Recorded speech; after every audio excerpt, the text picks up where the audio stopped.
Hi guys, this is C Kshitij Gupta and you're watching wealthies YouTube channel. दोस्तों, ये सवाल मेरे पास काफ़ी टाइम से अभी आ रहा है कि स्टॉक मार्केट में एक ज़बरदस्त वॉलेटिलिटी इस वक्त देखने को मिल रही है। अगर आप अभी देखेंगे, पिछले एक हफ्ते में स्टॉक मार्केट में एक अच्छी खासी गिरावट आ चुकी है। 18,000 के आसपास जाकर निफ्टी फिर से 17,000 के आसपास यहाँ पर आ चुका है। तो ऐसे मौके पर एज ए इन्वेस्टर आपको अभी क्या करना चाहिए, ये बहुत सारे लोगों का सवाल आता है। तो देखिए दोस्तों, सबसे पहली चीज़, अगर आप एक म्यूचुअल फंड में इन्वेस्ट करने वाले इन्वेस्टर हैं और आप एसआईपी के थ्रू इन्वेस्ट कर रहे हैं, तो जो आपकी एसआईपी अमाउंट जैसा चल रहा है वैसे ही उसको चलने दीजिए। बहुत ज़्यादा चेंजेस पोर्टफोलियो में इस वक्त करने की ज़रूरत नहीं है। आपको बस ये इंश्योर करना है कि जो आपके म्यूचुअल फंड्स हैं वो अच्छा परफॉर्म कर रहे हैं।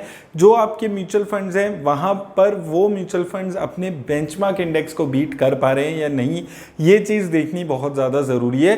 क्योंकि बेसिकली ऐसे मौक़ों पर दोस्तों होता क्या है कि आप अपने म्यूचुअल फंड को उठाकर देखेंगे तो हो सकता है एक साल में किसी म्यूचुअल फंड में 2-4% की ही रिटर्न देखने को मिले। लेकिन अभी ऐसे मौके पर जब ओवरऑल ही स्टॉक मार्केट ने रिटर्न नहीं दिया है, तो आप प्योरली रिटर्न्स के बेसिस पे म्यूचुअल फंड में रहना है या निकलना है ये डिसाइड नहीं कर सकते हैं। क्योंकि इस मार्केट कंडीशन में जब मार्केट ही परफॉर्म नहीं कर रही है तो ज़रूरी नहीं है कि आपके म्यूचुअल फंड्स भी परफॉर्म करें। तो उस चीज़ को आपको समझना है। बस आपको ये देखना है कि लॉन्ग टर्म में वो आपका जो म्यूचुअल फंड है वो बेंचमार्क इंडेक्स को बीट कर पा रहा है या नहीं। तो उस चीज़ का आपको यहाँ पर ख्याल रखना है। अगर आप म्यूचुअल फंड में एसआईपी के थ्रू इन्वेस्ट कर रहे हैं, ना तो आपको एसआईपी बंद कराने की ज़रूरत है, ना ही आपको पैसा निकालने की ज़रूरत है। मार्केट में ये उतार चढ़ाव आते ही रहेंगे और हम म्यूचुअल फंड में एसआईपी इसीलिए कराते हैं क्योंकि हमें नहीं पता स्टॉक मार्केट में कब कितनी गिरावट आएगी, स्टॉक मार्केट में कब कितना उछाल आएगा। एसआईपी का जो मेन पर्पस है वो यही है कि जब स्टॉक मार्केट वॉलेटाइल रहती है तो उसका सबसे ज़्यादा बेनिफिट एसआईपी के थ्रू इन्वेस्ट करने वाले म्यूचुअल फंड इन्वेस्टर्स को मिलता है। तो आप यहाँ पर इस अपॉर्चुनिटी पे कुछ भी आपको करना नहीं है। आपकी जितनी एसआईपी चल रही है उतनी ही एसआईपी आप चलने दीजिए। इसमें कोई चेंजेस किसी भी तरह के करने की ज़रूरत नहीं है। बस आपको एक चीज़ ख्याल में रखनी है कि जो आपका पीरियड है वो लॉन्ग टर्म का है। इस चीज़ को आपको ख्याल में रखना है। दूसरे उस टाइप के इन्वेस्टर आते हैं जो म्यूचुअल फंड में थ्रू लमसम इन्वेस्ट करना चाहते हैं। उनके पास स्टॉक मार्केट में इन्वेस्ट करने के लिए कुछ ऐसा एक्सेस मनी रखी है जिसको वो लॉन्ग टर्म में इन्वेस्ट करने के बारे में सोच रहे थे। तो दोस्तों, ये एक अच्छा मौका आपको अभी मिल रहा है जब आप स्टॉक मार्केट में इन्वेस्ट करने के बारे में सोच सकते हैं। अभी लमसम करने का एक अच्छी अपॉर्चुनिटी है। तो एटलीस्ट आपका जो लमसम अमाउंट रखा है उसका 15-20% लगाने का ये टाइम है। देखिए, मार्केट कितना गिरेगी, कब गिरेगी, ये कोई नहीं बता सकता। मार्केट में अच्छे उछाल आएगा नहीं आएगा, ये सब डिपेंड करने वाला है यूएस से जो डेटा आता है। जो नेक्स्ट यूएस में अभी डेटा आने वाला है, जब यूएस में हमें पता चलेगा कि कितना इन्फ्लेशन रहा सितंबर मंथ का, वहाँ पर मार्केट में चेंजेस आपको देखने को मिल सकते हैं। तो इन्फ्लेशन अगर यूएस का 8.3% रहा था लास्ट, उसके आसपास ही आता है, 8 के ऊपर ही रहता है, तो मार्केट में आपको और थोड़ी गिरावट देखने को मिल सकती है। लेकिन अगर वो डेटा इंप्रूव होता है, इन्फ्लेशन कम होता है, तो मार्केट में पॉजिटिविटी देखने को मिलेगी। तो अभी आपको अगर लमसम करना है तो उसका एक इंस्टॉलमेंट जाने का ये एक अच्छा टाइम आ चुका है। तीसरे वो इन्वेस्टर्स हैं जो स्टॉक मार्केट में डायरेक्टली इन्वेस्ट कर रहे हैं। उन इन्वेस्टर्स को इस वक्त क्या करना है? तो अगर आप स्टॉक मार्केट में डायरेक्टली इन्वेस्ट करते हैं, स्टॉक्स में इन्वेस्ट करते हैं, तो आपको एक चीज़ ख्याल में रखनी है कि फंडामेंटली स्ट्रॉन्ग कंपनीज के साथ जुड़े रहना बहुत ज़्यादा ज़रूरी है। अब मार्केट का वो बुल रन जा चुका है जब मार्केट में कोई भी शेयर कितना भी % रिटर्न दे देता था।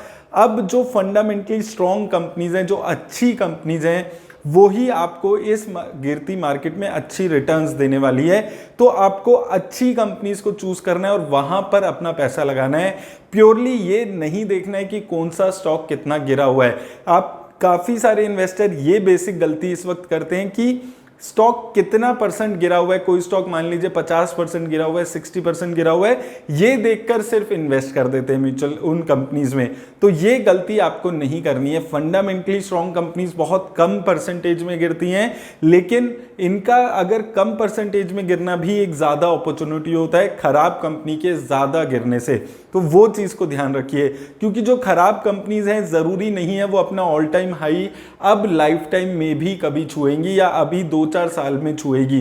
तो उस चीज को आपको ख्याल में रखना है। ये जो एक वीडियोस चलती हैं कि डिस्काउंट पे, इतने लंबे डिस्काउंट पे, इतने बड़े डिस्काउंट पे ये शेयर्स मिल रहे हैं, इनमें इन्वेस्ट करो, इसको आपको सिर्फ कंपनी के कितना परसेंट गिरी हुई है अपने ऑल टाइम हाई से, इसको देखकर इन्वेस्ट नहीं करना है। क्योंकि इसी ट्रैप में रिटेल इन्वेस्टर्स फंसते हैं, जब वो अच्छी फंडामेंटल की कंपनीज में इन्वेस्ट ना करके खराब फंडामेंटल की कंपनी में इन्वेस्ट कर देते हैं, सिर्फ इसीलिए क्योंकि वो अपने ऑल टाइम हाई से बहुत ज्यादा गिरा हुआ है। तो ये एक बहुत बेसिक गलती है जो इस वक्त आपको नहीं करनी है। ये गलती से आपको बचकर चलना जरूरी है।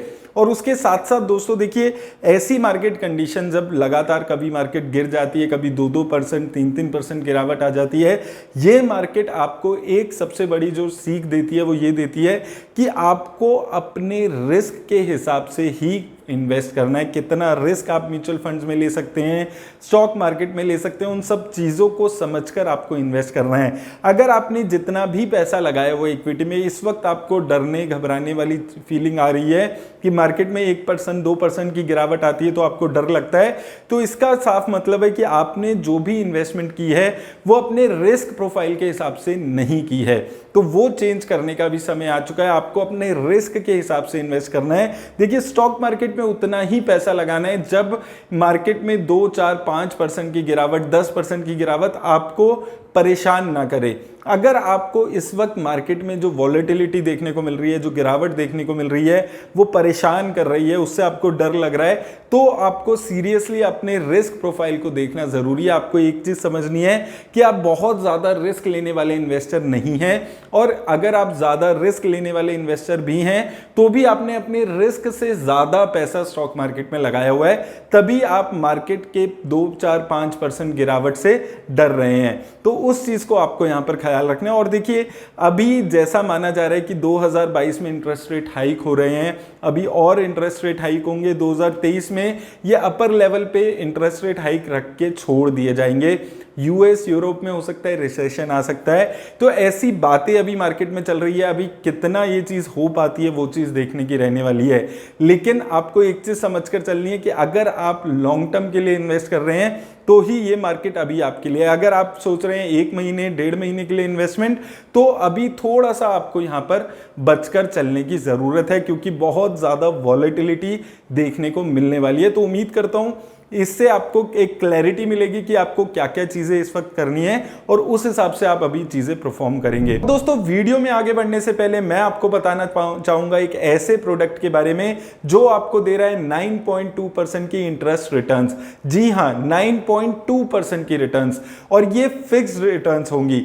और यहां पर अच्छी बात क्या है कि आपको इन्वेस्ट करने के लिए बहुत ज्यादा अमाउंट की भी जरूरत नहीं है। मिनिमम सिर्फ 10,000 रुपीज से भी आप यहां पर इन्वेस्ट कर सकते हैं। मैं बात कर रहा हूं नवी के एनसीडीज की, जो लॉन्च किया है वेल्दी ने। एनसीडी का मतलब होता है non convertible debentures. It's like giving loan to a company. और यहां पर अच्छी बात क्या होती है कि ये जो डिवेंचर्स हैं ये इक्विटी में कन्वर्ट भी नहीं हो सकते हैं। पहले ऑलमोस्ट ऐसे डिवेंचर्स आते थे जो इक्विटी में कन्वर्ट हो पाते थे। बेसिकली ये आपको फिक्स डिपॉजिट से बेटर रिटर्न जनरेट करके दे रहा है। जहां फिक्स डिपॉजिट पे आपको 5 से 6% की रिटर्न मिलती है, वहीं एनसीडीज पे आप 8 से 11% तक की रिटर्न कमा पाते हैं। और अगर हम नवी के एनसीडी की बात करें तो इसको प्रॉपर्ली क्यूरेट करके वेल्दी ने लॉन्च किया है after evaluating the risk profile. तो ये एक अच्छी अपॉर्चुनिटी है आपके लिए 9.2% की रिटर्न कमाने की। और अगर आपके पास एक डीमेट अकाउंट है तो आराम से आप इसमें इन्वेस्ट कर सकते हैं। डिस्क्रिप्शन में मैंने आपको लिंक दे दिया है, आप जाकर क्लिक करें और एनसीडी को बाय कर लें। मेरी तरफ से दोस्तों बस इतना ही। उम्मीद करता हूं इस वीडियो से हेल्प होगी। वीडियो से हेल्प हो तो वीडियो को लाइक और शेयर जरूर कर दें। धन्यवाद।